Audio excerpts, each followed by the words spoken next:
The guards inside got to a radio. They have control of towers 5 and 7, and isolated units are spread out throughout the prison. Whoever's behind this attack is well armed. They have about 40 men. He fell silent and returned his attention to the radio.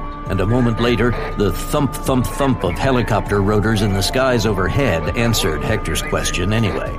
Twisting entirely around in his seat, he saw them at last through the SUV's rear window. 4 light helicopters banking from the east and racing low over the road toward his convoy. They were only 100 feet or so from the ground. Look like defenders. Ramirez, find out if they've got sharpshooters on board. Then tell them to find out what the hell the bad guys are up to. Yes, sir. The roar from the engines of the 4 McDonnell Douglas MD-500 Defenders grew as they got closer. The small helicopters sounded more like amped-up lawnmowers than their heavier cousins, but they were quick and endlessly maneuverable. The helicopters closed the last few yards, and for a short breath they disappeared from sight, blocked by the Ford's roof, before they emerged into the field of view through the vehicle's windshield. If anything, they now seemed even lower than they had before. In the distance, and just to the left of the road, the hulking form of Altiplano Prison hove into view. 2 minutes out, Captain.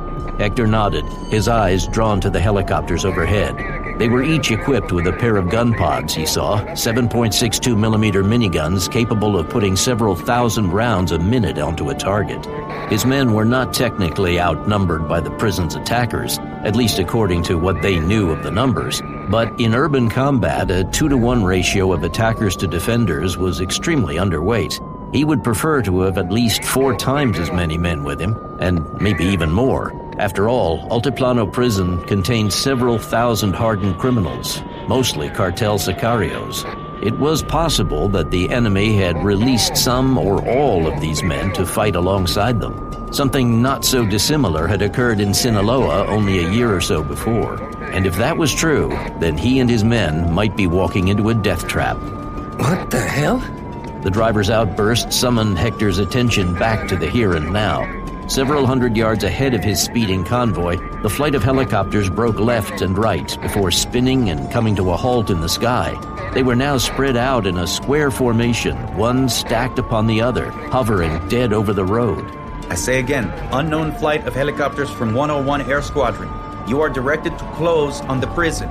A puff of what appeared to be steam or smoke appeared at the tip of one of the gun pods attached to the helicopter at the top right of the tight formation. Barely a second later, all 4 of the light attack choppers were firing down on Leon's company of Marines, chewing up the asphalt ahead of the procession of vehicles. A storm of dust and chunks of debris was blown into life in an instant, swirling with greater intensity as the gunfire rattled overhead. And then, the first of Captain Leon's vehicles was swallowed by it. Dios mío! Hector Leon was momentarily stunned into indecision by the sight of death raining down from the skies above. The cartels had never tried anything like this before, nothing even close.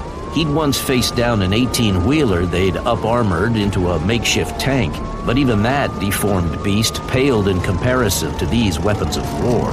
Break contact! Break contact! I say again, break contact! You are firing on Marine vehicles! Break! Break! Break! Hector understood what his subordinate as yet did not. This was no accident. Somehow the cartels had arranged this, either by stealing the choppers or convincing their crews to turn on the country that had birthed and trained them. But whichever it was, it didn't matter right now. There were only 2 options, either keep on driving in the hope of escape or roll the dice and take the battle to them. It was fight or flight, as it ever was. He turned and grabbed Ramirez by the shoulder, squeezing tight as the man fell silent. He stared into his captain's eyes, his own eyes black with terror. Order the convoys to stop! The men in the trucks need to dismount and get to cover! Yes, sir. And the Scorpions? Just give the order! His own radio unit was in the footwell between his feet, and he cursed his lack of preparation.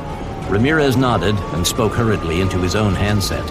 Immediately, the convoy began to slow, and the minigun fire from overhead overshot the procession, forcing the helicopters to reposition and momentarily buying him and his men a few seconds respite from the deadly hail overhead.